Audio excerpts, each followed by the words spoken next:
Buksan po natin ang Biblia sa Roma chapter 3. Romans chapter 3, verse 1 and 2. Roma chapter 3, verse 1 at 2.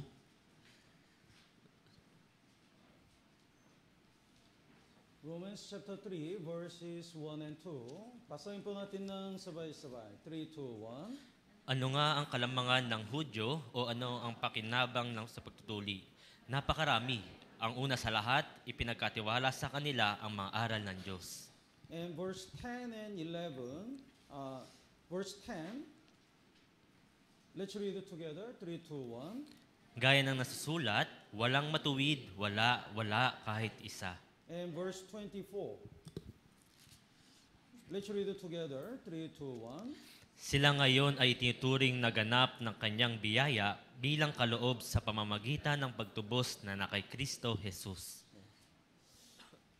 Every Sunday, we are studying the Romans chapter by chapter. Kada linggo, pinag-aaralan po natin yung Roma bawat kapitulo nito. Romans chapter 1 is talking about all Gentiles are sinners. Yung Roma chapter 1, nagpapatungkol ito sa lahat ng mga hintil na makasalanan. Even though God gave them the heart to seek God and gave them the creatures, they didn't use it.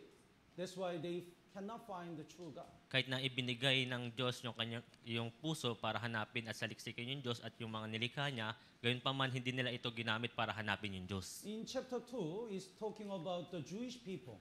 So yung chapter 2 naman ng Roma, ito ay pumapatungkol naman sa mga Hudyo. Even not only the Gentiles, but also the Israel people are sinners. Hindi lamang yung mga hintil, gayon din po yung mga Israelita ay mga makasalanan rin. That's why all people are supposed to go to hell. Kaya nga, lahat ng mga tao ay dapat na mapunta sa impyerno. So in Romans chapter 3, the Jewish people have the question. Kaya dito sa Roma chapter 3, yung mga Hudyo may mga katanungan. If the Jewish people, Israel people are all go to hell, then what's the advantage of the Jews? Kung yung mga Israelita pala ay mapupunta rin sa impyerno, kung gayon, ano yung kalamangan ng mga Hudyo? And also, we receive the law, 10 commandments. Gayon din at tinanggap namin yung 10 utos. We try to go to heaven by keeping the law. Kaya nga, nais namin pumunta sa langit sa pamamagitan ng pagsunod ng mga utos. But if the all people are sinners and go to hell, why God give us the law? Kung gayon pala lahat ng mga tao ay makasalanan at mapupunta sa impyerno, bakit pa binigay ng Diyos yung utos? So Romans chapter 3 is talking about the answer of these kind of questions. Kaya itong Roma chapter 3, ito yung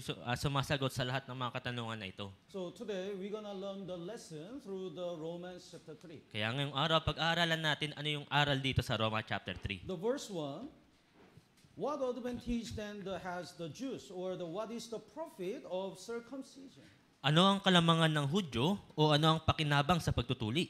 So if even Jewish people are sinners and if they go to hell, what's the advantage? Kung yung mga Hudyo pala ay mapupunta rin sa impyerno, kung gayon, ano yung kanilang kalamangan? The verse 2, let's read it together. 3, 2, 1. Napakarami. Ang una sa lahat, ipinagkatiwala sa kanila ang mga aral ng Diyos. Yes.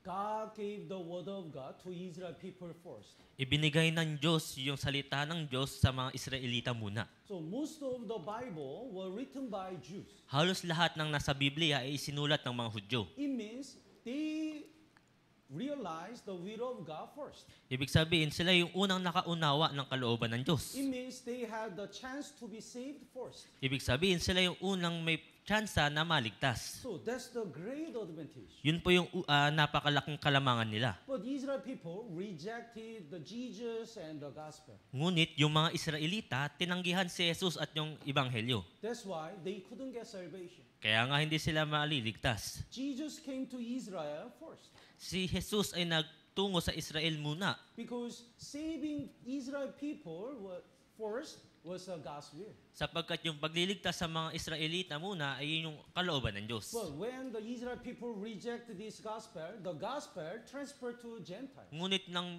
tanggihan ng mga Israelita itong Ebanghelyong ito, itong Ebanghelyo ay napunta na sa mga hintil. That's why this time is called the time of age of Gentiles. Kaya ngayon ay tinatawag na panahon ng mga hintil. And among the Jewish people and the Gentiles, if they get salvation, they become a part of the church. Kaya nga yung mga Hudyo at yung mga Hintil, kapag sila ay naligtas, sila ay magiging parte na o kabilang sa church. That's why this time is called the age of church. Kaya nga ngayon, tinatawag na panahon ng church. Anyway, so Israel people have the question again. Yung mga Israelita may tanong pa rin. If Israel people receive the word of God first, but if they don't get salvation, God's will is not fulfilled. Kung yung mga Israelita ay tumanggap ng salita ng Diyos at hindi nila ito at hindi sila naligtas, kung gayon, yung kalooban ng Diyos ay hindi na isakatuparan. So they said, God is not justice. Kaya siya sabi nila, yung Diyos ay hindi matuwid na hukom. But verse 3, would you read? Ano nga kung ang ilan ay hindi tapat? Ang kanila bang kawalan ng katapatan ay napapawalang saysay sa katapatan ng Diyos? What if some did not believe? Some indicates the Israel people. Ano nga kung ilan ay hindi tapat? Yung ilan dito, ito'y pumapatungkol sa mga Israelita. So Bible asks the Israel people, if the Israel people reject the gospel, God is unjust? Sinabi dito sa Biblia, kung yung mga Israelita tinanggihan yung ebanghelyo, kung gayon ba yung Diyos ay hindi tapat? No. Hindi. Even though the Israel people reject the gospel by using their free will. Kaya yung mga Israelita tinanggihan yung ebanghelyo sa pamamagitan ng kanilang free will. So there is nothing wrong in God. Kaya nga walang pagkakamali sa panig ng Diyos. So many people misunderstand the heart of God. Maraming tao ang hindi nakakaunawa sa puso ng Diyos. Some people say, if nobody can go to heaven if they don't get salvation, all unsaved people will go to hell. May nagsasabi na kung yung mga tao ay hindi maliligtas, kung gayon lahat ng mga tao ay mapupunta sa impyerno. Then God, what kind of God is that? Kung gayon, anong klaseng Diyos ang meron ito? God, they said, God sent these all people to go to hell. Kaya sabi nila, yung Diyos, pinapapunta lahat ng mga taong ito doon sa impyerno. We have to clarify the truth. Kaya dapat linawin natin, ano ba yung katotohanan? They go to hell not because of God, but because they reject the love of God by their free will. Mapupunta sila sa impyerno hindi dahil sa Diyos, kundi dahil sa pagtanggi nila sa ebanghelyo sa pamamagitan ng kanilang free will. That's why they cannot complain to God. Kaya nga hindi dapat sila magreklamo sa Diyos. So Israel people also does complain the same thing. Gayon din yung mga Israelita ay nagrereklamo. Then the verse 4, certainly not. Huwag nawang mangyari. And let God be true, but every man a liar. Hayaang ang Diyos ay maging tapat kahit ang bawat tao'y sinungaling. The next part, you may be justified in your word and may overcome when you are judged. God is always right and just. Ikaw ay aariing ganap sa iyong mga salita at magtatagumpay ka kapag ikaw ay hinahatulan. Yung Diyos po ay laging matuwid. So, even though God gave the gospel to Israel people, the Israel people should choose whether they believe it or not by their free will. Kahit na unang ibinigay ng Diyos yung ebanghelyo sa mga Israelita, kaya yung mga Israelita ay kailangang mamili kung ito'y kanilang sasampalatayanan o hindi. When they reject this gospel, it's not the fault of God. Kung tatanggihan nila itong ebanghelyong ito, hindi na ito kamalian para sa Diyos. Then Israel people had another question. At yung mga Israelita ay may panibago pang tanong. When Israel people reject the gospel, that gospel transferred to Gentiles, and many Gentiles get salvation. Nang tanggihan nila yung ebanghelyo at itong ebanghelyo ay napunta sa mga hintil at napakaraming mga hintil ang naligtas, Then Israel people say, through our rejection, many people get salvation. Then why do you judge us?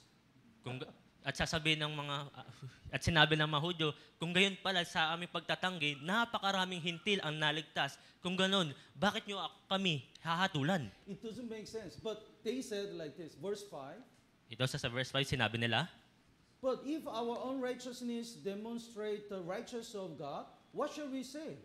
subalit kung ang ating kasamaan ay nagpapatibay sa katarungan ng Diyos, ano ang ating sasabihin? Through our sin, if the God's will is achieved, why do you judge us? Sa pamamagitan ng aming mga kasamaan, maraming taong naligtas, kung gayon, bakit ninyo kami hahatulan? The next part is God unjust who inflicts wrath? Sapagat kung yung Diyos ba ay humahatol sa buong sanlibutan? So the thief and murderer, criminals said, because of our sin, the society, the Philippines need the police. Yung mga kriminal, sasabihin ba nila dahil sa aming mga kasamaan, yung Pilipinas gumawa ng grupo ng mga pulis? If we don't commit the crime, you don't need. The government doesn't need the police. Kung hindi kami gagawa ng krimen, kung gayon, hindi na kailangan ng gobyerno ng pulis. And they said, that's why, because of us, you receive the salary, that's why you have to be thankful to us. Kaya nga dahil sa amin, nakakatanggap kayo ng sahod, kaya dapat magpasalamat kayo sa amin. What do you think? Some people say like this. Yung mga tao nagsasabi nito. The Joseph's brothers, they sold Joseph to Egypt. Yung mga kapatid ni Jose, di ba? Binenta si Jose sa Ehipto. That's why through that process, the Joseph became the governor of Egypt. Kaya nga sa pamamagitan po noon, si Jose ay nagkaroon ng mataas na posisyon sa gobyerno ng Ehipto. So his brother said, because we sold you, you became governor. Tapos sasabihin ng mga kapatid ni Jose, dahil binenta ka namin, naging mataas yung katungkulan mo. You have to be thankful to us. Kailangan mo magpasalamat sa amin. Can they say that? Pwede ba nilang sabihin yun? Iscariot Judah, he betrayed Jesus. Si Judas Iscariote, di ba? Pinagtaksilan niya si Jesus. Then Jesus was crucified and redeemed all our sins. At si Jesus ay pinako doon sa krus at tinubos ang lahat ng ating mga kasalanan. And Iscariot Judah said, because I betrayed you, I sold you, you forgave all people's sin. That's why you have to give me the blessing. Sasabihin ba ni Judas, dahil pinagtaksilan kita, pinako ka sa krus, tinubos mo ang lahat ng mga kasalanan ng mga taong ito, kaya dapat mo akong bigyan ng pagpapala. Does it make sense? Ito ba'y nararapat? When they commit a sin, we have to know, through no matter the result, whether result is good or bad, the sin is sin. Ano man yung maging resulta, mabuti man ito masama, yung kasalanan ay kasalanan. Naintindihan po? So, when they commit a sin, even though through that sin, God achieved His will, He committed the sin. Kaya kapag nakagawa siya ng kasalanan at sa pamamagitan ng kasalanan ito, ginamit ito ng Diyos para isakatuparan ng kanyang kalooban, gayon pa man, nakagawa pa rin siya ng kasalanan. That's why He cannot say, through our sins or rejection, if the God's will is achieved, why do you judge us? They cannot say that. Kaya dapat hindi nila sasabihin na dahil sa aming mga kasamaan at kasalanan na isakatuparan ang kalooban ng Diyos, hindi nila pwede itong sabihin. So the verse 7, for if the truth of God has increased through my lie to His glory, why am I also be still judged as a sinner? Subalit kung sa pamamagitan ng aking kasinungalingan ay sumagana ang katotohanan ng Diyos sa ikaluluwalhati niya, bakit hinahatulan pa rin akong tulad sa isang makasalanan? No matter what result is, whether the result is good or bad, when they commit a sin, they will be judged. Ano man yung maging resulta ng kanilang kasalanan, masama man ito o mabuti, sila ay nakagawa ng kasalanan kaya sila ay dapat hatulan. God just used everything to achieve the will of God. Ginagamit lamang ng Diyos ang lahat ng bagay para lamang maisakatuparan yung kalooban ng Diyos. So, you know the Adolf Hitler? Kilala niyo po ba si Adolf Hitler? Someone asked me, Adolf Hitler killed so many Israel people. May nagsabi sa akin, si Adolf Hitler pumatay ng napakaraming tao. That's why God's judgment was fulfilled. Kaya nga, yung paghuhukom ng Diyos ay naisakatuparan. Then why the Adolf Hitler is judged? Kung gayon, bakit si Adolf Hitler ay hinatulan? He must be blessed. Dapat siya'y pagpapalain. No, he didn't kill. He killed the Israel people not for achieving the will of God. Pinatay niya yung napakaraming tao, hindi para isakatuparan yung kalooban ng Diyos. But God just used His crimes to judge the Israel people. Ngunit ginamit lamang ng Diyos yung kanyang mga ginawang krimen para hatulan itong mga Israelita. 나인tindihan po? So, here is one person, he wants to throw the stone. Ito, may isang tao na nais magbato ng bato. I already know. Alam ko na, ito. Then I want to break the cup. Kaya gusto kong basagin yung baso.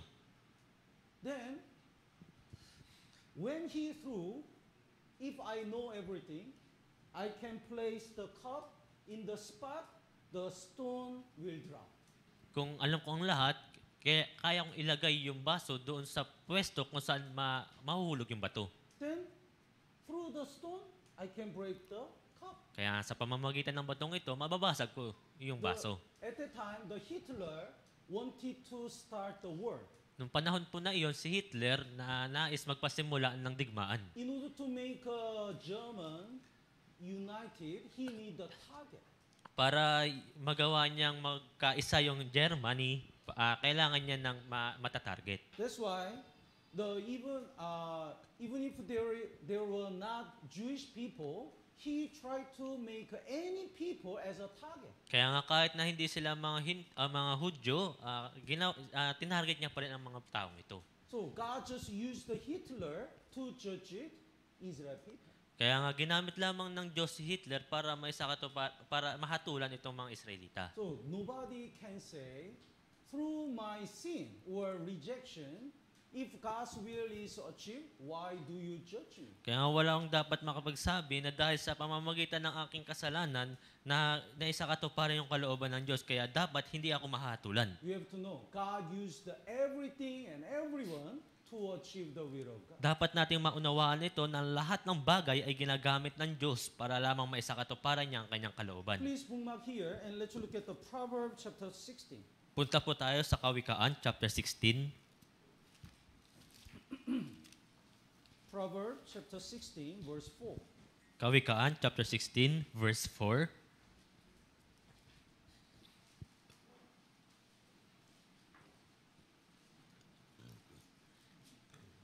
Basahin po natin ng sabay-sabay. 3, 2, 1. Ginawa ng Panginoon ng bawat bagay ukol sa layunin nito, pati ang masamang tao ukol sa araw ng gulo. It means God used the all people, even the wicked, to achieve the will of God. Ibig sabihin, ginagamit ng Diyos ang lahat kahit na yung mga masasamang tao para lamang maisakatuparan ng kalooban ng Diyos. But even though they are used in order to achieve the will of God, they have a responsibility of their sins. Ngunit kahit na sila ay ginagamit ng Diyos, meron pa rin silang responsibilidad sa kanilang mga ginawang kasalanan. Naintindihan po? Oh. Let's go back to Romans chapter 3. Balik po tayo sa Roma chapter 3. Then Israel people have another question. Tapos meron pa ulit na katanungan yung mga Israelita. If Jesus forgave all people's sin and we get the salvation by grace, is he free to commit a sin? Kung tinubos ng Diyos ang lahat ng mga kasalanan ng mga tao, kung gayon pwede na rin pa kaming makagawa ng kasalanan. If we are forgiven more, we feel the grace of God more. Kung kami napatawad ng higit ng Diyos, kung gayon mas makakaranas kami ng higit na biyaya ng In Diyos. that case, we can commit a sin more and more to receive the more grace. Kung gayon pala, pwede pala kaming gumawa ng higit at higit pang mga kasalanan para tumanggap pa ng higit at higit pang mga biyaya. That's the verse 8. Yun po yung nasa verse 8. Basahin po natin ng sabay-sabay. 3, 2, 1. At bakit hindi sabihin, kaya ng paninirang puri sa atin ng iba na nagpapatotoo na sinasabi raw natin, gumawa tayo ng masama upang dumating ang mabuti. Ang kahatulan sa kanila ay nararapat. Yes, they said, in order to receive more, in order to achieve the good will of God, let's commit a sin more. Sinasabi na para makatanggap tayo ng biyaya ng Diyos, gumawa pa tayo ng maraming mga kasalanan. Then the last part, their condemnation is just. Yes. They are right to be judged. Kaya sinabi rito, ang kahatulan sa kanila ay nararapat. Ibig sabihin, dapat silang mahatulan. The Bible says, even though we commit the many sins, Jesus already forgave all our sins, not only the past, present sin, but also our future sins. Sinabi sa Biblia na ang lahat ng ating mga kasalanan ay napatawad na ng Panginoong Jesus. Hindi lamang yung ating mga past at present sins, gayon din yung mga hinaharap nating mga kasalanan. If Jesus didn't forgive our future sins, nobody can go to heaven. Kung hindi pinatawad ni Jesus yung ating hinaharap na kasalanan, walang pwedeng makapunta sa langit. If we commit a sin tomorrow, because of that sin, we should go to heaven. Kung makakagawa tayo ng kasalanan sa kinabukasan, ibig sabihin hindi tayo pwedeng mapunta sa langit sa pamamagitan ng kasalanan iyon. That's why Jesus paid the penalty of our past, present, and future sin. Kaya nga, binayaran ni Jesus ang kabayaran sa lahat ng ating mga kasalanan, past, present, at future sins. Without any condition, freely Jesus forgave us. Nang walang kondisyon, libre niya itong ibinigay sa atin. But some people say, if we are forgiven freely, even future sins, is it okay to commit a sin again and again? Subalit may mga tao pa rin nagtatanong na pinatawad na palang lahat ng ating mga kasalanan kahit yung future sins. Kung gayon, okay lang ba makagawa pa rin ng mga kasalanan ng paulit-ulit? Have you heard that? Nakarinig na ba kayo ng katanungan na iyon? That's the difference between knowledge and love. Yun po yung pagkakaiba ng kaalaman at sa pag-ibig. Here is a father, Narito yung isang ama here is a son, at yung kanyang anak and here is his friend. at yung kanyang kaibigan. The father really loved his son. Yung ama, minamahal niya talaga yung kanyang anak. So no matter what he needs, he wants to help him. Kahit alam man yung pangangailangan ng kanyang anak, tutulungan niya ito. Then his friend already knew that. Yung kaibigan ng kanyang anak, nalalaman ito. So his friend says, hey, if you ask the money, your father will give you the money. Kaya siya sabi niya doon sa anak ng ama, kung kailangan mo ng pera, bibigyan ka ng iyong ama. So let's get the money to drink alcohol and smoke a cigarette and drug. Kaya kumuha tayo ng pera para uminom, manigarilyo at magdroga. So he wants to use this man, this father, Kaya itong taong ito, nais gamitin itong ama. but the son doesn't want to use his love to commit a sin. Ngunit itong anak, ayaw niyang gamitin yung pag-ibig ng kanyang ama para gumawa ng kasalanan. What's the difference Ano yung kanilang pagkakaiba? between son and friend? Sa pagitan ng anak na ito at dun sa kanyang kaibigan. Son really received the love. Yung anak talagang nakatanggap ng pag-ibig. Friend just know. Yung kanyang kaibigan, tanging kaalaman lamang ang meron He siya. just know his father give everything to his son. Nalalaman niya na yung ama ng kanyang kaibigan ay ibibigay ang lahat para sa kanyang anak. So before we got salvation, if we just listen, all our sins are forgiven and no matter what happens, we can go to heaven. We want to use this fact to commit a sin. Kaya bago tayo maligtas, narinig natin ng lahat ng ating mga kasalanan ay napatawad. Kaya pwede natin gamitin ito para gumawa pa ng maraming kasalanan. That's why unsaved people make fun of the eternal salvation, eternal redemption. Kaya nga, yung mga hindi ligtas na tao, pinagkakatuwaan yung walang hanggang katubusan. They make fun of the love of Jesus. Pinagkakatuwaan nila yung pag-ibig ni Jesus. They laugh at the gospel. Tinatawanan nila yung ebanghelyo. But when we really realize the sacrifice of Jesus and how much He loves us, we don't want to use His love to commit a sin. Ngunit kapag naunawaan natin yung pag-ibig at pagsasakripisyo ni Jesus, hindi natin ito gagamitin para gumawa pa ng kasalanan. When we really receive the love of God, we are so thankful and we want to pay back. Kung talagang tinanggap natin yung pag-ibig ng Diyos, tayo labis na magpapasalamat at nais natin itong suklian. Because of this love, we are willing to stop our sins. Dahil sa pag-ibig na ito, nais nating itigil ang ating paggawa ng mga kasalanan. Because of this love, we want to abide in the church and we want to know about Jesus more. Dahil sa pag-ibig ng Panginoon, nais nating manatili sa iglesia at nais nating makilala pa si Jesus. Let's look at the Romans chapter 6. Tingnan po natin sa Roma chapter 6.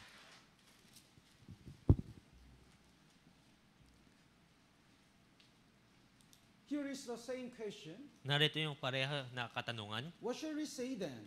Shall we continue in sin that grace may abound? Ano nga ang ating sasabihin? Magpapatuloy ba tayo sa pagkakasala upang ang biyaya ay sumagana? If we commit a sin again and again, you can realize that your sins are all forgiven. So is it okay to commit a sin again and again? Kung gagawa tayo ng paulit-ulit na kasalanan at nalalaman natin na pinatawad ng lahat ng ating mga kasalanan, kung gayon, okay lang ba na gumawa ng paulit-ulit na kasalanan? The verse 2. Let's read it together. 3, 2, 1. Huwag nawang mangyari. Tayong mga namatay na sa pagkakasala, paano nga tayong mabubuhay pa roon? Certainly not. Huwag nawang mangyari.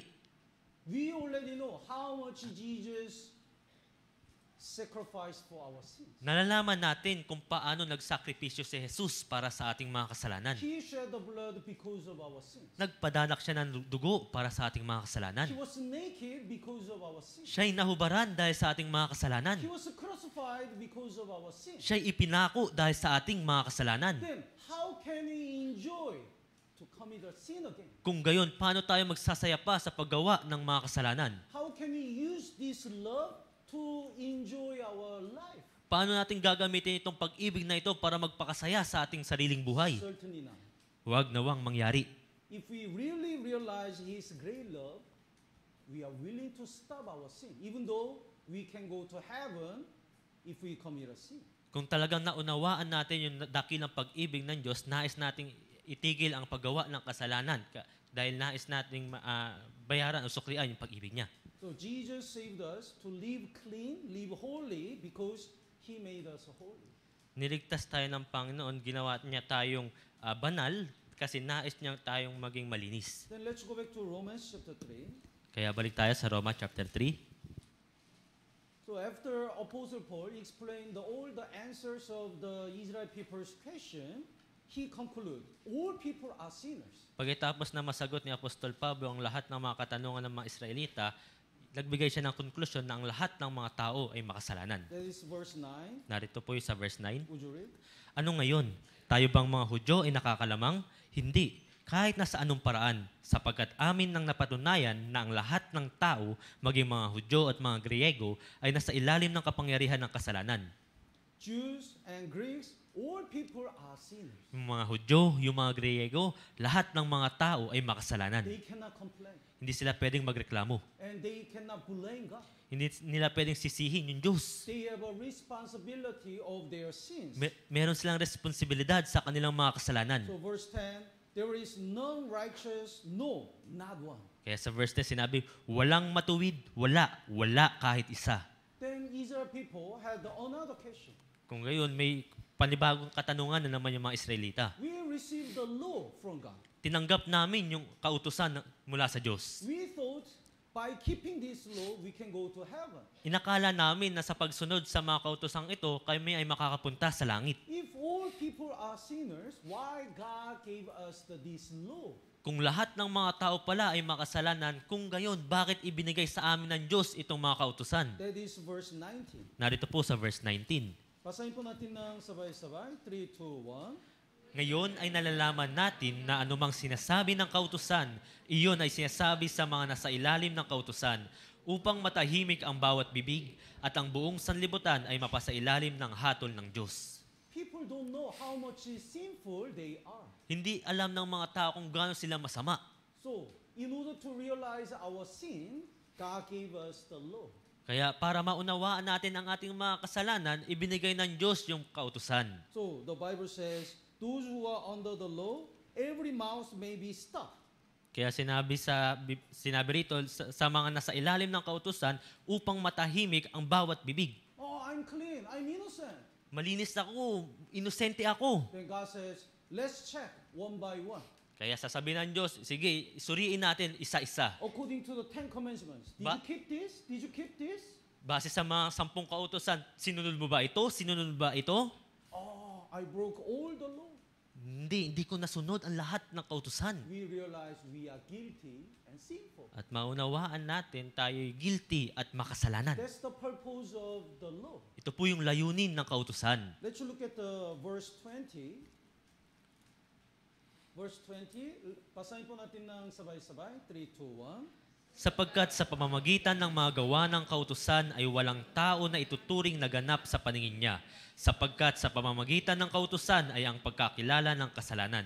No flesh will be justified by the deeds of the law. It means by keeping the law, nobody can go to heaven. Sa pamamagitan ng gawa ng kautusan ay walang tao na ituturing na ganap sa paningin niya. Ibig sabihin, sa pagsunod ng kautusan ay hindi ibig sabihin ito yung dadala sa inyo sa langit.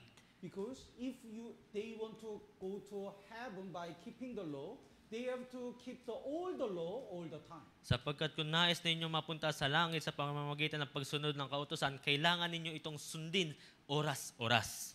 So once they break at least one law, they are guilty. Kaya kahit kapag sila hindi nakasunod kahit isang kautusan, sila ay guilty. Whether we kill the one person or 100 people, as long as we kill at least one person, we are murderer. Makapatay man tayo ng isa o 100 mga tao, kahit isang tao lang, tayo tatawaging mamamatay tao. So Bible says, keeping the law is not the way to go to heaven. Kaya ang sinasabi sa Biblia, yung pagsunod sa kautusan ay hindi ito paraan para makapunta sa langit. Bible says, the law is to realize our sins. Sinabi sa Biblia, yung kautusan ay binigay para maunawaan natin ang ating mga kasalanan.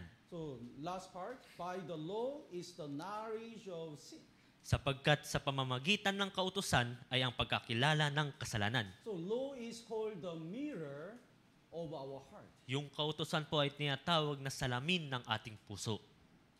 Through the law, we can see how much sinful our heart is. Sa pamamagitan po ng kautusan, makikilala natin kung gaano makasalanan ang ating puso. But through the law, this mirror, we cannot wash. Ngunit sa pamamagitan ng kautusan na ito, itong salamin na ito, hindi natin pwedeng maalis yung kasalanan. Let's look at Galatians chapter 3. Punta po tayo sa Galatia chapter 3. Galatians chapter 3, verse 24. Galatia chapter 3 verse 24. So the law is called the tutor. Yung kautusan po ay tinatawag na taga-supil. The verse 24 and 25, would you read? Kaya't ang kautusan ay naging ating taga-supil hanggang sa dumating si Kristo, upang tayo'y ariing ganap sa pamamagitan ng pananampalataya. Subalit ngayong dumating na ang pananampalataya, tayo ay wala na sa ilalim ng taga-supil. This tutor is the guard who bring the child to the school. Itong taga-supil na ito yung isang parang bantay na dinadala yung anak o yung bata doon sa isang eskwelahan. So Bible says law is a mirror. Sinasabi sa Biblia, yung kautusan ay yung salamin. Through the law, we can check our sins. Sa pamamagitan ng kautusan, pwede natin masuri ang ating kasalanan. And Bible says law is a tutor. At sinasabi rin sa Biblia na yung kautusan ay isang taga-supil. So like a guide, the law guide us to Jesus Christ. Gaya ng isang bantay o gabay, yung kautusan ay ginagabayan tayo tungo kay Jesus. Through the mirror, we check our face is dirty. Sa pamamagitan ng salamin, nakikita natin ang ating mukha ay marumi. Then we go to wash. Kaya pupunta tayo doon para maglinis. Through the law, we check our sin. Sa pamamagitan ng kautusan, sinusuri natin ang ating mga kasalanan. And when we check we are sinners, we desire to get salvation. At kapag naunawaan natin na tayo makasalanan, nagnanais tayo ng kaligtasan. So law guide us to find the true salvation by Jesus Christ. Kaya yung kautusan ay ginagabayan tayo patungo kay Jesus. So the Israel people, they thought they can go to heaven by keeping the law. Kaya yung mga Israelita ay iniisip nila, inaakala nila na sila ay makakapunta sa langit sa pamamagitan ng pagsunod ng Even kautusan. these days, so many people attend the church in order to go to heaven. Kaya sa panahon natin ngayon, napakaraming tao ang nagpupunta sa mga simbahan para makapunta sa langit. I ask them, what if you don't attend the church? What if you don't pray, you don't live according to the Bible?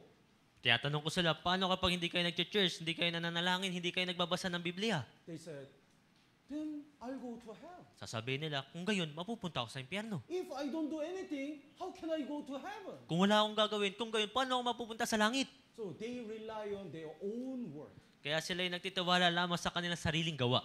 Even these days, they are following the way of Israel people. Kahit sa panahon natin ngayon, sila ay sumusunod sa daan na ginagawa ng mga Israelita. Bible clearly says that not by the keeping the law, but by the Jesus Christ, we can be forgiven and go to heaven. Malino na sinabi sa Biblia, hindi sa pagsunod sa mga kautusan, kundi sa pamamagitan ni Jesus tayo makakapunta sa langit. Let's go back to Romans chapter 3. Balik tayo sa Roma chapter 3.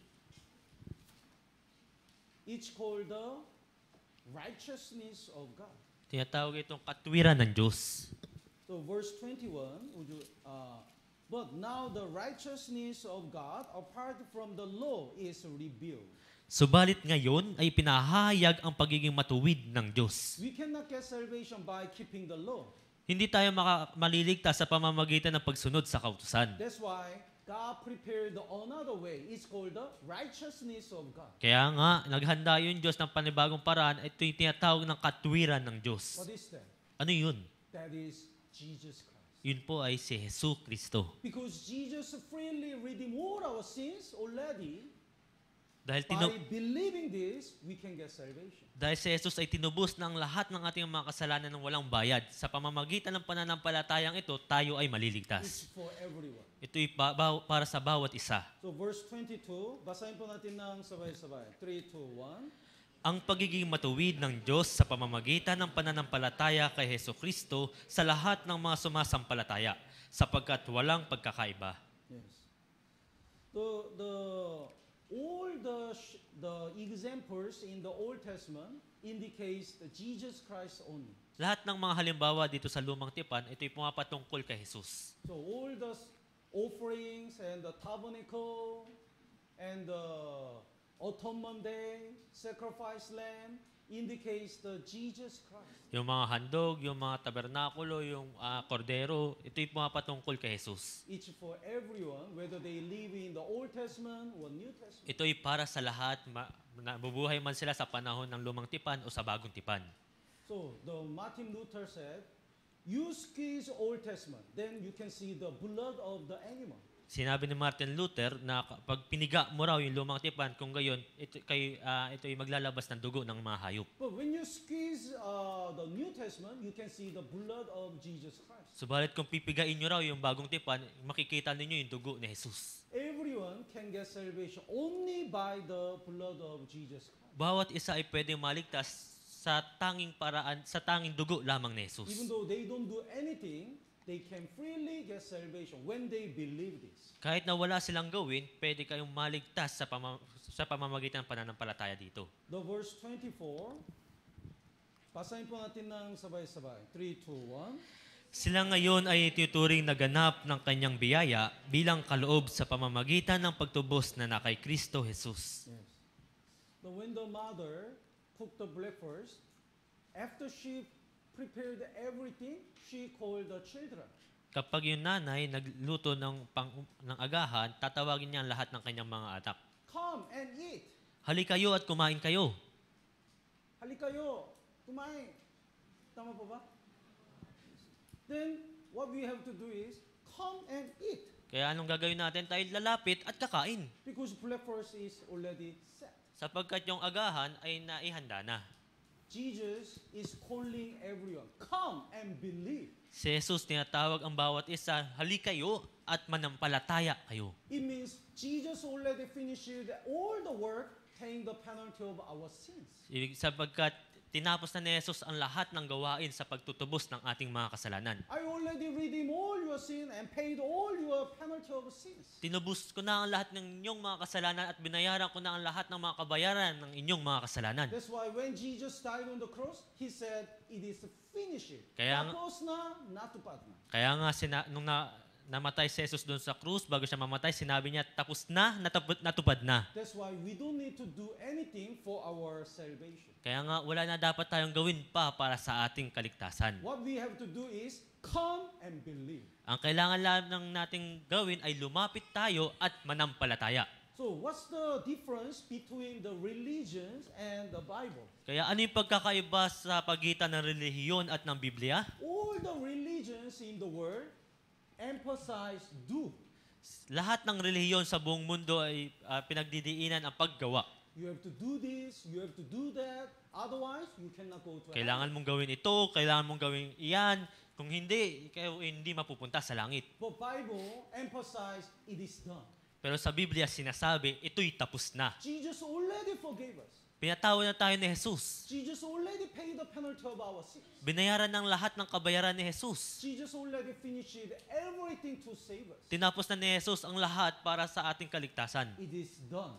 ito'y tinatapos na. Only one thing we have to do is believing this. Ang tanging kailangan lamang natin gawin ay sampalatayanan So ito. what Jesus had done for us is called the righteousness of God. Yung ginawa ni Jesus para sa atin ay ito'y tinatawag na katwiran ng Diyos. It's called the grace of God. Ito'y tinatawag na biyaya ng Diyos. The way to receive His grace is faith. Yung paraan para tanggapin yung biyaya ng Diyos ay sa pamamagitan ng pananampalataya. So work is totally different from faith. Yung gawa ay talagang magkaiba sa pananampalataya. The way to get salvation is not our own work, but by faith. Yung daan ng kaligtasan ay hindi sa pamamagitan ng ating gawa, kundi sa pamamagitan ng pananampalataya. So the verse 24, Sa verse 24, we are justified freely by His grace. tayo tuturing na ganap ng kanyang biyaya. So what's the grace? So, kaya ano yung biyaya? We are not worthy to receive something, but freely we receive it. Hindi tayo dapat na tumanggap, subalit ito'y libre nating natanggap. That's the biyaya. Ito po'y tiyatawag na biyaya. We are not worthy to be forgiven, but freely Jesus already forgave us. Hindi tayo dapat na mapatawad, subalit ibinigay lamang ito ni Jesus ng libre. So by His grace, we are forgiven. Kaya sa pamamagitan ng kanyang biyaya, tayo'y napatawad. Ephesians, let's look at the Ephesians. Tingnan po natin sa Efeso, Chapter 2, verse 8. Efeso chapter 2 verse 8.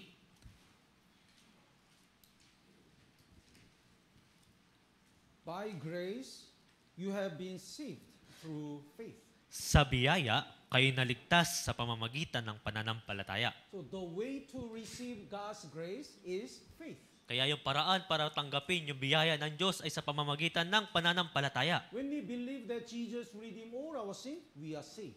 Kung tayo maniniwala sa ginawa ni Jesus sa pagtutubos sa lahat ng ating mga kasalanan, tayo'y ligtas. The Bible says, not of yourselves, it is the gift of God. Hindi sa pamamagitan ng inyong sarili, ito'y kaloob ng Have Diyos. you received the gift? Nakatanggap na ba kayo ng regalo? When you receive the regalo, do you ask the price? Kapag tumanggap kayo ng regalo, tatanungin ninyo ba yung presyo nito? Makano po? Do you pay the money when you receive the regalo? Binabayaran nyo ba ito ng pera kapag tumanggap kayo ng regalo? If you pay, it's not the gift anymore. Kapag kayo nagbayad, hindi na ito regalo. God prepared the gift for our salvation. Inihanda ng Diyos yung regalong ito para sa ating kaligtasan. God said, just receive it. Just believe it. Siya sabi ng Diyos, tanggapin mo lang ito, sampalatayanan mo lang ito. This is my gift to save you. Ito yung aking regalo para iligtas ka. Only one thing we can say is, Salamat po, Jesus. Tanging kailangan lang nating sabihin, salamat po, Jesus. We cannot ask, how much is it? Hindi natin pwedeng sabihin, magkano ito? In order to go to heaven, what should I do? Para makapunta sa langit, anong gagawin ko? God said, you don't need your own work. Sasabihin ng Diyos, hindi mo kailangan ng iyong sariling gawa. I already finished. Tinapos ko na lahat ng ito. That's why we cannot boast anything about when we go to heaven. Kaya nga, wala tayong may pagmamalaki kapag tayo mapupunta sa langit. Whether they are Jews or the Gentiles, all people get salvation by the faith. Mapahudyo o mga hintil, lahat ng mga tao ay nagkaroon ng kaligtasan sa pamamagitan ng pananampalataya. That's why nobody boasts to themselves. Kaya nga, walang sino mang ang nagmamalaki. They must be thankful only to God. Kailangan silang maging mapagpasalamat para sa Diyos. So let's go back to Romans chapter 3, Balik po tayo sa Roma chapter 3, verse 29. verse 29. Whether the Gentiles or the Israel people, they get salvation only by the faith. Mapahintil o mapahudyo, sila ay naligtas sa pamamagitan ng pananampalataya. The verse 29 and 30, would you read? O ang Diyos ba ay Diyos ng mga Hudyo lamang? Hindi ba Diyos din siya ng mga hintil? Oo, ng mga hintil din naman. Yamang iisa ang Diyos na kanyang itinuturing na ganap ang pagtutuli sa pamamagitan ng pananampalataya at ang di pagtutuli sa pamamagitan ng pananampalataya. Yes. So this is all about Romans chapter 3. Ito po yung lahat ng patungkol sa Roma chapter 3. Naintindihan po? Naunawaan niyo po ba?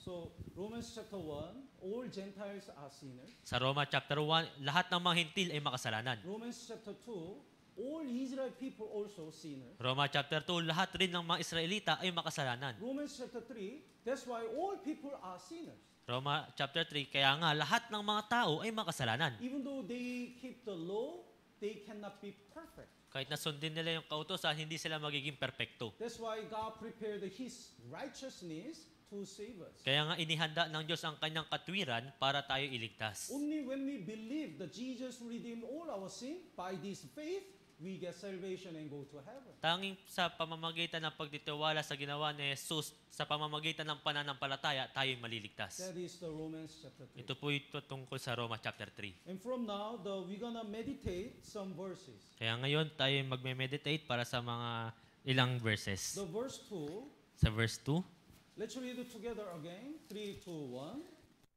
napakarami, ang una sa lahat, ipinagkatiwala sa kanila ang mga aral ng Diyos. So God gave the word of God to Israel people. Ibinigay ng Diyos yung kanyang salita sa mga Israelita. It means the Israel people are the witness of God. Ibig sabihin, yung mga Israelita ay yung saksi ng Diyos. But when they reject this word of God and the gospel, that word of God, the responsibility of the word of God and gospel transfer to save the people. Ngunit nung tinanggihan nila yung salita ng Diyos, itong ebanghelyo, itong salita ng Diyos, itong ebanghelyong ito ay napunta sa mga hintil. So these days, who is the witness of God? Kaya ngayon, sino yung saksi ng Diyos?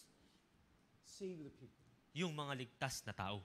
Don't misunderstand, we are not the Jehovah's Witness. Huwag kayong magkamali na pagkaunawa, hindi tayo yung tinatawag na Jehovah's Witness. They are believing the really, really wrong doctrine. Sila naniniwala sa napakamalaking maling doktrina. But according to the Bible, when we get salvation, we have to witness, testify what Jesus had done for us. Ngayon sinasabi dito sa Biblia na ito'y tayo nagpapatotoo kung ano yung ginawa ni Jesus para sa atin.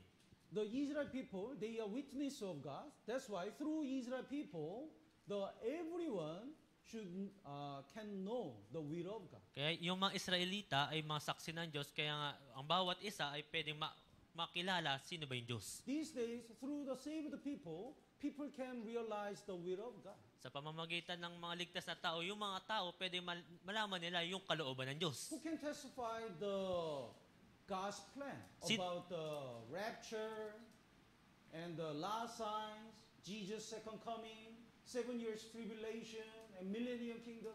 Who can deliver this message to others? Sinong makapagpapatotoo ng patungkol sa last signs, yung 7 taong kapighatian, yung millennium kingdom? Sino makakapagsabi nito? Who can deliver the message of the salvation? Sino makakabahagi ng mensahe ng kaligtasan? Save the people. Yung mga ligtas na tao. Born-again Christians are witness of God. Yung mga born-again Christian, sila yung mga saksi ng Diyos. Let's look at the 1 Kings chapter 21. Tignan po natin sa unang hari, chapter 21.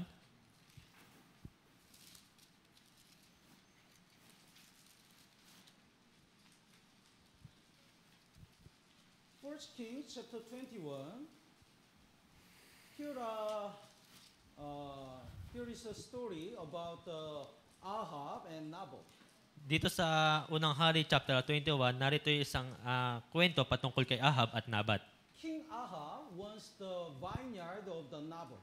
Si Haring Ahab, nais niya ng ubasan ni Nabat. But the God didn't allow.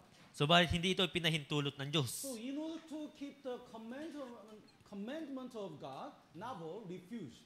Para mapanatili o masunod ni Nabat yung kautusan ng Diyos, ito'y tinanggihan ni Nabat. Then the Ahab get angry. At si Ahab ay nagalit. He didn't eat at all. Hindi siya kumain. And he looked at the wall and At tumingin siya sa pader at naghimukmuk. the servants, King, you have to eat something. Kaya yung kanyang mga alipin, Hari, kumain ka. Ayaw ka! Naboth doesn't give me this vineyard. Si Nabat kasi ayaw ibigay yung kanyang ubasan. I don't want to sleep. I don't want to eat. Ayaw ko matulog, ayaw kumain. Is he like a king or a child? Ano ba? Isa ba siyang hari o isang bata? He's so childish. Napakaisip bata. But when he opened it, his wife, Jezebel, heard that. Pero nung sinabi niya ito, si Jezebel, heard that, narinig ito, she really cruel woman. siya'y napakasamang babae. So she make a strategy plot to kill Nabal. Kaya nga siya'y nagplano na patayin si Nabat. So she set up the two false witnesses. Kaya nagpadala siya ng dalawang mga bulaang saksi. As she commanded, these false witnesses testified, this Nabal blamed God and king. Kaya itong mga bulaang saksing ito nagsabi na itong si Nabat ay So let's look at the verse 13. The chapter 21, verse 13. Let's read it together. 3, 2, 1. Ang dalawang lalaking walang hiya ay pumasok at umupo sa harapan niya at isinakdal ng lalaking walang hiya si Nabat sa harapan ng taong bayan na nagsasabi, isinumpa ni Nabat ang Diyos at ang hari. Nang magkagayoy, kanilang inilabas siya sa bayan at binato nila hanggang sa siya'y namatay. These false witnesses told a lie. Itong mga walang hiyang lalaking ito ay nagsinungaling. That's why, because of these false witnesses, Nabal was killed. Dahil sa mga dalawang lalaking walang hiyang ito, si Nabat ay napatay. These days, there are so many false witnesses. Sa panahon po natin ngayon, napakaraming mga bulaang mga saksi. All unsaved pastors and priests, they are false witnesses. Lahat ng mga hindi ligtas na mga pari at mga pastor ay silang lahat ay mga bulaang saksi. They are preaching the wrong doctrine. Nagtuturo sila ng maling doktrina. That's why so many people are deceived and they are going to hell. They are dying. Kaya nga napakaraming taong nadadaya at silang lahat ay napupunta sa impyerno. But who is the true witness? Kung gayon, sino yung tunay na mga saksi? We are true witnesses. Tayo po yung mga tunay na saksi. Think about this. At that time, what if there is a true witness? Pero pag-isipan ninyo, paano kaya kung meron tudong tunay na saksi? Somebody says, Nabal didn't say that. Si Nabat hindi niya sinabi ito. These two false witnesses are telling a lie. Itong dalawang lalaking walang hiyang ito ay nagsisinungaling. Then probably Nabal was saved. Marahil si Nabat ay maliligtas. But because there is no true witness, or even though there is a true witness, if he keeps silent, because he keeps silent, he was dead.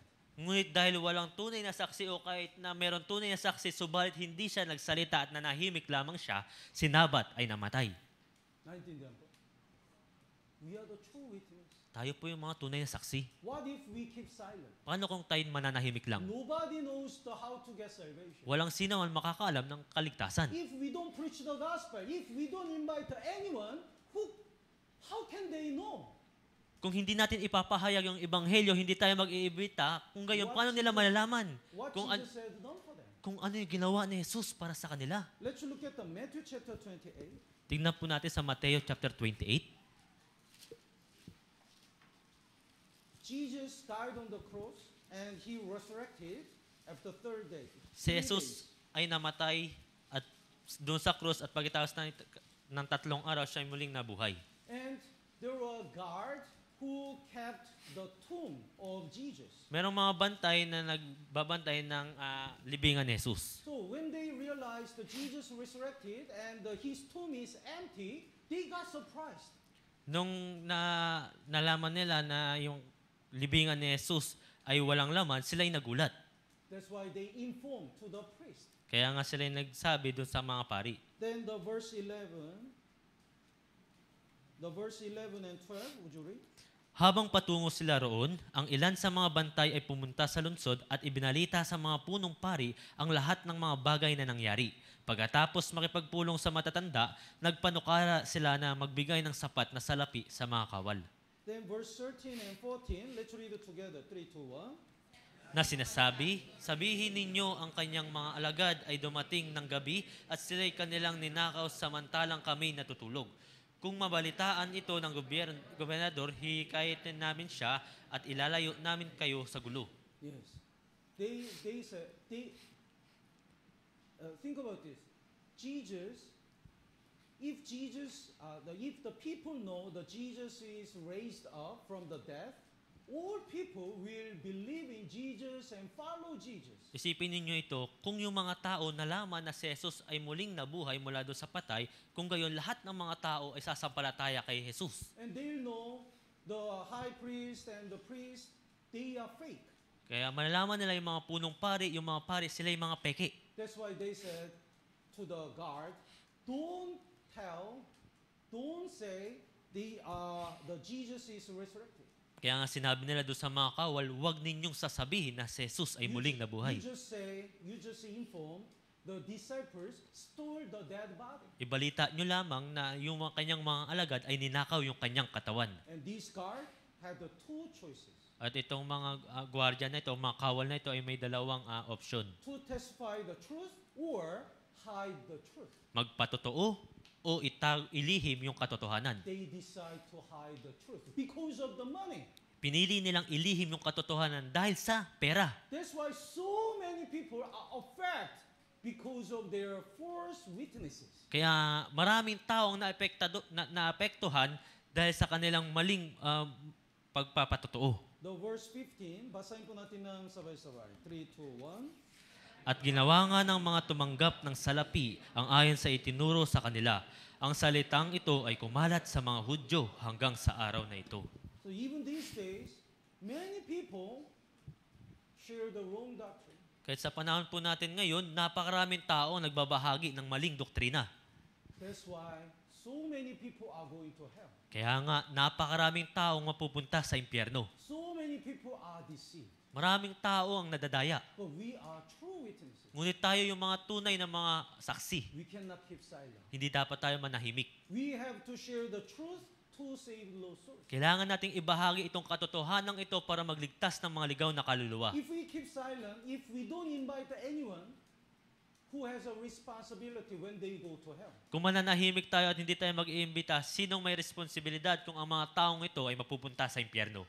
Can these guards say, we don't have any responsibility if the people believe Jesus is not resurrected? Sasabihin ba ng mga kawal na ito na wala silang responsibilidad kung ang mga taong ito ay hindi naniwala kay Jesus? They cannot say that. Hindi nila pwedeng sabihin yun. Let's look at the Luke chapter 24. Punta tayo sa Lucas chapter 24.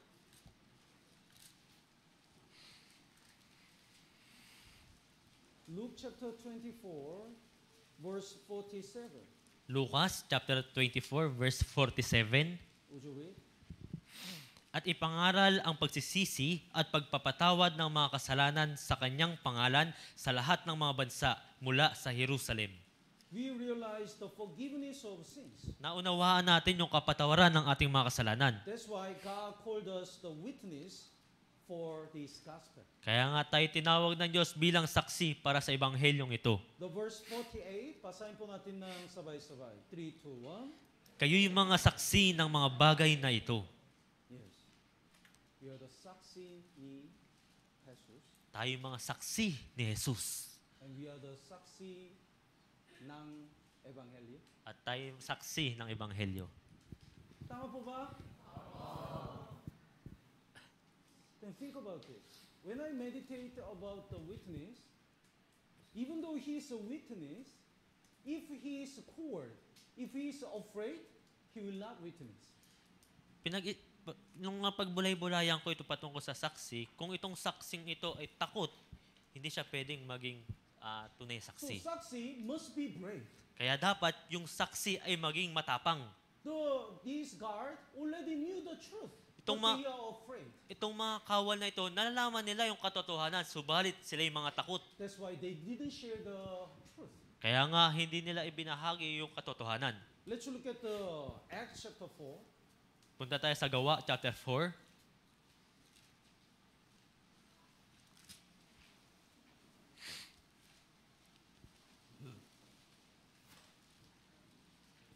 Acts chapter 4, the verse 18.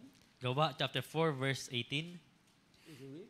Kaya't sila'y ipinatawag nila at inutusan na sa anumang paraan ay huwag na silang magsalita ni magturo sa pangalan ni Jesus. So when Peter and John preached the gospel, the Jewish leaders called them, quote them. Yung mga nang ipinangaral ni Pedro at Juan yung ebanghelyo, nahuli sila ng mga punong pari. And they threatened them, if you preach the gospel again, something happened. We're gonna kill you. At tinakot sila na kapag sila'y nangaral muli, may mangyayari sa inyong masama. Sometimes the witnesses to a murder refuse to testify Minsan, yung mga naging saksi doon sa mga pangyayari pagpatay, hindi sila nagpapatotoo. because they are afraid of the revenge. Sapagkat sila natatakot na baka sila yung balingan nito. So, in order to become a true witness, we must be brave. Para tayo maging tunay na saksi, kailangan nating maging matapang. So, the John and Peter were so brave to witness what they saw and heard. Si Juan at si Pedro ay naging matapang para magsaksi kung ano yung kanilang natunghayan. So, verse 19 and 20, would you read? Ngunit sumagot sa kanila si Pedro at si Juan, kung matuwid sa paningin ng Diyos na makinig muna sa inyo sa halip na sa Diyos, kayo ang humatol, sapagkat hindi maaring hindi namin sabihin ang aming nakita at narinig. Yes. They were so brave.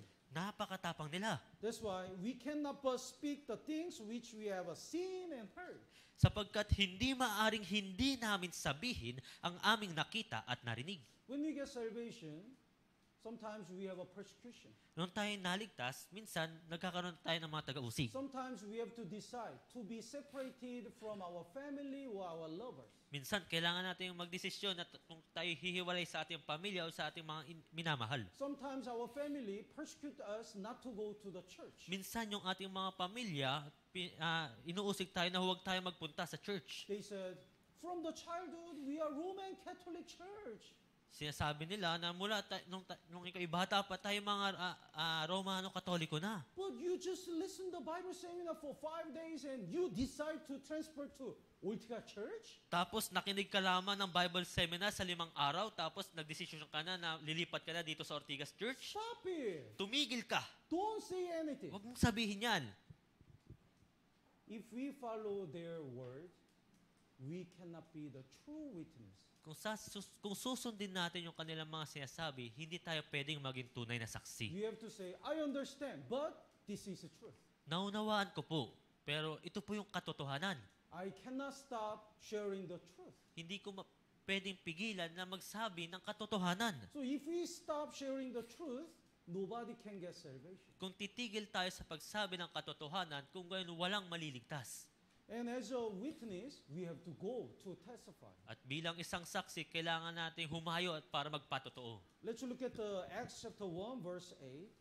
Acts chapter 21, verse 8. Acts chapter 1, verse 8. Mga Gawa, chapter 1, verse 8. Acts chapter 1, verse 8. Basahin po natin ng sabay-sabay. 3, 2, 1. Ngunit tatanggap kayo ng kapangyarihan pagbaba sa inyo ng Espiritu Santo at kayo'y magiging mga saksi ko sa Jerusalem, sa buong Judea at Samaria at hanggang sa kaduluduluhang bahagi ng lupa. When we get salvation, Holy Spirit comes in us. Nung tayo naligtas, yung Espiritu Santo ay napunta sa atin. Then Jesus said, from that moment, you shall be the witnesses to me. Kaya sinabi ni Jesus, at mula niyan, sa panahon na yan, kailangan maging saksi sa akin. Then in Jerusalem, in all Judea and Samaria, and to the end of the earth. Sa Jerusalem, sa buong Judea, sa Samaria, at sa kaduluduluhang bahagi ng It lupa. means we have to go to testify the truth. Ibig sabihin, kailangan nating humayo at ipangaral yung katotohanan. So we start to preach the gospel from Ortigas, from our family, but up to the province and up to the end of the Philippines, even to the abroad. Nagsimula na tayong mangaral mula sa ating pamilya, sa mga probinsya, sa iba't ibang panig ng Pilipinas at kahit doon sa ibang bansa. Until the end of the earth. Hanggang sa kaduluduluhang bahagi ng lupa. In order to testify the truth, we have to go. Para magpatotoo ng katotohanan, kailangan nating humayo. There is the case. There is the case in the court. Merong isang kaso dito sa korte. Then the prosecutor called the witness. Yung prosecutor tinawag yung saksi. But this witness is very lazy. Ngunit itong saksing ito ay napakatamad. So if he doesn't attend, doesn't join the case, and he doesn't share anything, then the right person can be victim. Kaya kung hindi siya dadalo doon sa korte at hindi siya magsasalita, kung gayon yung matuwid na taong ito ay magiging biktima. So witness must go to testify. Kaya nga yung mga saksi, kailangan magpunta para magpatotoo. And the witness must know what he has to witness. At bilang isang saksi, kailangan alam niya kung ano yung kanyang sasabihin. Let's look at the Acts chapter 22, Punta po tayo sa mga gawa, chapter 22, verse 15. verse 15.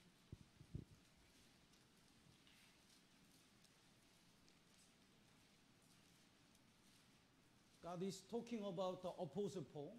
Yung Diyos ay patungkol kay Apostol Pablo, The verse 15, would you read? sapagkat magiging saksi ka niya sa lahat ng mga tao tungkol sa mga bagay na iyong nakita at narinig. So what's the role of the witness? Ano yung tungkulin ng isang saksi? They have to share what they heard and seen. Kailangan nilang sabihin yung kanilang nakita at narinig. But when the prosecutor asked the many questions, what if the witness doesn't have any assurance? Pero kung yung prosecutor, tatanungin yung saksi, paano kung wala siyang katiyakan? This man the criminal looks like this, then the witness said, maybe or maybe not. Yung prosecutor tatanungin, yung criminal ba, mukha bang ganito? Tapos sasabihin ng saksi, siguro siya nga ba ito o baka hindi? Did he kill this person? Pinatay niya ba yung taong ito? Maybe or maybe not. I'm not sure. Nag-aalinlangan ng tao. If he's not sure, he's not qualified to testify. Kung hindi siya nakakatiyak, hindi siya pwedeng maging saksi. When we preach the gospel, many people will ask the questions. Kapag ipapangaral natin yung ebanghelyo, maraming tao magtatanong. Do we have a spirit?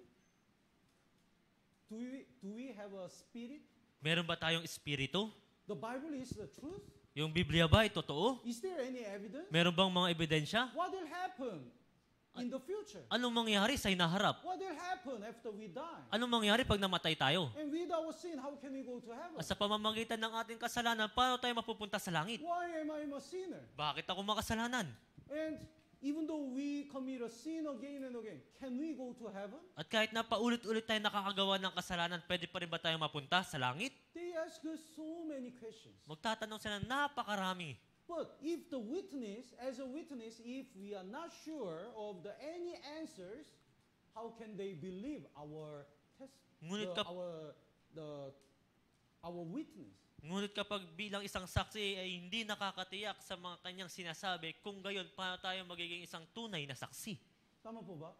That's why we have to know the Bible. Kaya nga, kailangan nating malaman yung Biblia. That's why we have to study the Bible seminar and the Bible in detail. Kaya nga, kailangan nating pag-aralan yung Bible seminar, gayon din yung Biblia ng detalyado. Some brothers and sisters, it has been 5 years, 10 years, but they have no idea about Bible. May mga brothers at sisters na 5 taon na o 10 taon na, subalit wala pa rin silang nalalaman patungkol sa Biblia. I'm very curious, how can they invite people? Ako'y nagtataka kung paano sila nakakapag-imbita ng mga tao. How can they answer the questions of the unsaved people? Paano nila nasasagot yung mga katanungan ng mga hindi ligtas na tao? So, every Wednesday, every Sunday, whenever we gather, we study the Bible. Kaya- Because we are witness of truth. Kaya tuwing Wednesday, Sunday, tayo nagkakatipon kasi pinag-aaralan natin yung Biblia. Kasi tayo mga saksi ng Diyos.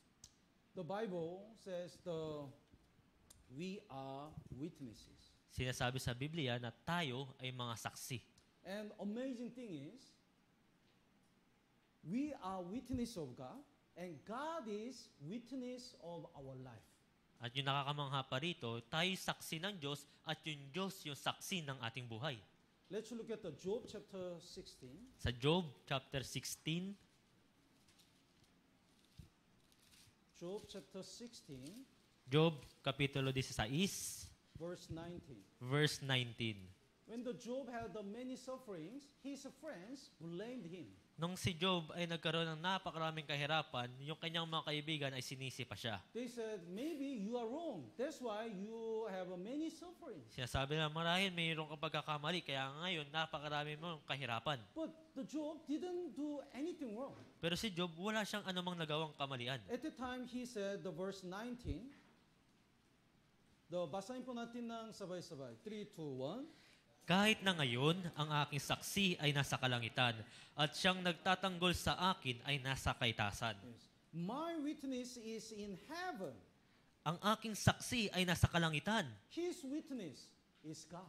Yung kanyang saksi ay yung Diyos. At the time, nobody understood the life of Job and heart of Job. Nung panahon na ito, wala mong nakakaunawa ng buhay ni Job. But he really believed, my God is my witness. Pero talaga siya'y nananampalataya na yung kanyang Diyos ay yung kanyang saksi. Sometimes nobody knows our tear, and how much we sacrifice for the Lord. Minsan, walang nakakaalam yung ating mga pagluha at ating mga pagsasakripisyo para sa Diyos. How much we suffer and difficulties, nobody knows. Kung gaano tayo naghirap sa mga kapighatian, walang nakakaalam. But our God is our witness. Pero yung Diyos, yung ating saksi. God knows everything. Alam ng Diyos ang lahat. That's why when we stand before God, God will witness all our sacrifice and tear and our life. Kaya nga pag tayo tatayo doon sa harapan ng Diyos, yung Diyos yung magiging saksi ng ating buong buhay.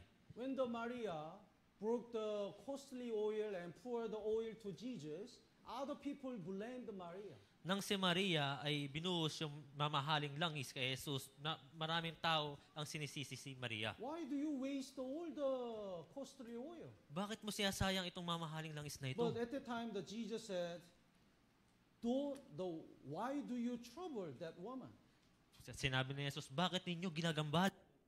Jesus said, she has done good works for me. Sinabi ni Jesus, ginawa niya lamang yung mabuting gawa para sa akin. She prepared my burial. Inihanda niya lamang yung aking paglilibing. Actually, Maria didn't explain anything. Sa katunayan, si Maria hindi naman nag-explain na. But Jesus already knew why this Maria poured the costly oil to Jesus. Pero alam ni Jesus kung bakit binuhos ni Maria yung mamahaling langis na ito. Even though all people blamed this Maria, Jesus praised this Maria. Kahit napakaraming tao ang sinisisi si Maria, pero si Jesus ay pinuri si Maria. So, we also receive the word of God. Kaya nga tayo rin po ay tumanggap ng salita ng Diyos. And as a witness of God, we have to deliver this truth. Kaya bilang saksi ng Diyos, kailangan nating ibahayag yung katotohanan ito. So all the disciples of Jesus martyr because in order to preach the gospel. Lahat ng mga alagad ni Jesus ay naging martir para lamang ipangaral yung salita ni Jesus. Let's go back to Romans chapter 3. Balik tayo sa Roma chapter 3. One thing I like to share is the God's providence. Isa pang gusto kong ibahagi sa inyo yung providensya ng Diyos. So, the verse 4 and 5, Sa verse 4 at 5, Israel people couldn't understand. Even though they reject the gospel, how can God achieve His will? hindi nila maunawaan ng mga Israelita na kahit nila tanggihan nila yung ebanghelyo, paano na isakatuparan ng Diyos yung kanyang kalooban. But we have to know, God can use everything to achieve His will. Pero dapat natin malaman ito na yung Diyos ginagamit ang lahat para lamang maisakatuparan niya yung kanyang kalooban. Because of lack of time, let's look at the Romans chapter 8. Tingnan na lamang po natin sa Roma chapter 8. Romans chapter 8, verse 28. Roma chapter 8, verse 28. I love this verse. Mahal na mahal ko tong bersikulong ito. Basahin po natin ng sabay-sabay. 3, 2, 1. At nalalaman natin na sa lahat ng mga bagay, ang Diyos ay gumagawa sa ikabubuti ng mga umiibig sa Kanya, sa kanila na mga tinawag alinsunod sa Kanyang layunin. So, even though it looks like a coincidence, God used everything to achieve His will. Kahit na mukhang aksidente lamang yung nangyari, ginamit ng Diyos yung lahat para maisakatuparan yung Kanyang kalooban. So we have to know that all things work together for good. Kaya kailangan natin maunawaan na ang lahat ay gumagawa sa ikabubuti. So whether it is good or bad, we have to know that is the part of God's will. Kaya kailangan natin maunawaan na ito'y masama man ito o mabuti, ito'y parte ng kalooban ng Diyos. God even used Satan and Hitler and everyone to achieve His will. Kinagamit ng Diyos kahit yung Diablo, si Satanas o si Hitler. So sometimes we have a question in our life. Minsan may mga katanungan tayo sa ating buhay. Why these kind of things happen in my life? Bakit nangyari ito sa aking buhay? But trust in God. Pero magtiwala ka sa Diyos. When you trust in God, and after some years or days, when you look back your life, you will realize that that is the very necessary part to achieve the God's will. Kapag kayo nagtiwala sa Diyos at pagkalipas ng ilang taon o araw man, maunawaan ninyo na ito'y kailangan nyo talaga. Have you heard the object permanence? Object permanence? Narinig niyo ba yung object permanence?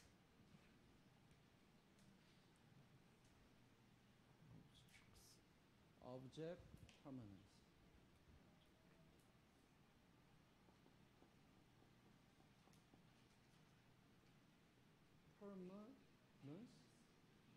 Permanence. It means the baby, for example, to the baby, if he cannot see in front with his eyes, he realized it disappeared. Para sa isang sanggol, kapag hindi niya nakikita yung isang bagay sa kanyang pamamagitan ng kanyang mata, para sa kanya, ito'y nawala. So for example, to the very baby, if we hide my face, he think, oh, my father disappeared. Halimbawa, He cried. kapag yung sa baby nagtago, tinakpan lamang yung mukha ng kanyang ama, yung bata, iiyak. Here is a pen, and I hide, then he doesn't know. The pen is under the handkerchief. Yung halimbawa, yung isang ballpen na tinago lamang sa pamamagitan ng panyo. So he cried. Kaya siya iiyak. But from the 10 months, little by little, they have the object permanence. Pero pagtungtong nila ng 10 buwan, meron na silang object permanence na It tinatawag. means even though it is hide, they still believe there is the pen. Ibig sabihin, kahit ito'y nakatago, nalalaman nila. Even though they cannot see my face, if they have a object permanence, they can believe. Behind the handkerchief, there is a father. Kahit na nakatago, alam na nila na ito'y nandun pa rin yung kanyang ama. So in our Christian life, when we are child, we don't have the object permanence. Sa ating buhay Kristiyano, tayo bata pa, wala pa tayong object permanence. If we cannot see the help of God, we cry, where is God? Kung hindi natin makita yung tulong ng Diyos, tayo iiyak, nasaan yung tulong ng Diyos? God doesn't help me. Yung Diyos hindi tumutulong sa akin. God left me alone. Hinahayaan na lang ako ng Diyos. Where is God? Nasaan yung Diyos? Where is the help of God? Nasaan yung tulong ng Diyos? But when we grow up, we have the object permanence. Pero kapag tayo lumaki na, tayo magkakaroon ng object permanence. Even though we cannot see the God's help immediately, we trust in God. God is with me. Kahit na hindi natin agaran nakikita yung tulong ng Diyos, tayo naniniwala na yung Diyos ay kasama No natin. matter what happens, God will use everything to achieve the will of God. We can believe it. Ano man yung mangyari, gagamitin ng Diyos ang lahat ng bagay para maisakatuparan yung kalooban ng Diyos. Tayo naniniwala dito. Tama po ba? Do we have object permanence? Meron nga ba talaga ang object permanence? We can say God permanence. So, even though we cannot see God, God is with us. God is helping us. Kaya kahit na hindi natin nakikita yung Diyos, tayo nananampalataya na yung Diyos ay tumutulong sa atin at kasama natin. No matter what happened in our life, God can use everything to achieve His will. Ano man yung mangyari sa ating buhay, yung Diyos ay gagamitin ang lahat para lamang maisakatuparan ang kanyang kalooban. So, don't be sad. Don't be disappointed.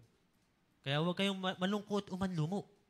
That is even the sufferings is the part of God's will. Kahit nasa kahirapan, ito'y parte pa rin ng kalooban ng Diyos. So today, we learn the lesson through the Romans chapter 3. Kaya ngayon, napag-aralan natin yung aral patungkol sa Roma chapter 3. God also give us the word of God God gave the word of God to Israel people. Ibinigay rin sa atin ng Diyos yung salita ng Diyos gaya ng pagbibigay niya doon sa mga Israelita. So as a witness of God, we should be brave. Kaya bilang isang saksi ng Diyos, kailangan nating maging matapang. From next week, we have a Grand Bible Seminar. Next week, magkakaroon na tayo ng Grand Bible Seminar. Do you have an invitee? Meron na po ba kayong mga invitee? Let's invite all our people to share the truth. Imbitahan natin lahat ng mga tao para ibahagi yung katotohanan. If we keep silent, nobody can know the truth. Kung tayo tatahimik, walang makakaalam ng katotohanan. As we studied, God will help us. Gaya ng pag-aralan natin, yung Diyos ay tutulong sa atin. So first of all, for our Grand Bible Seminar, we have to join. Kaya una sa lahat, sa ating Grand Bible Seminar, kailangan nating sumali. And we have to invite our people. At kailangan nating mag-imbita ng mga tao. Okay lang po? Let's pray together. Tayo manalangin. Our Heavenly and Merciful Father God, thank you for saving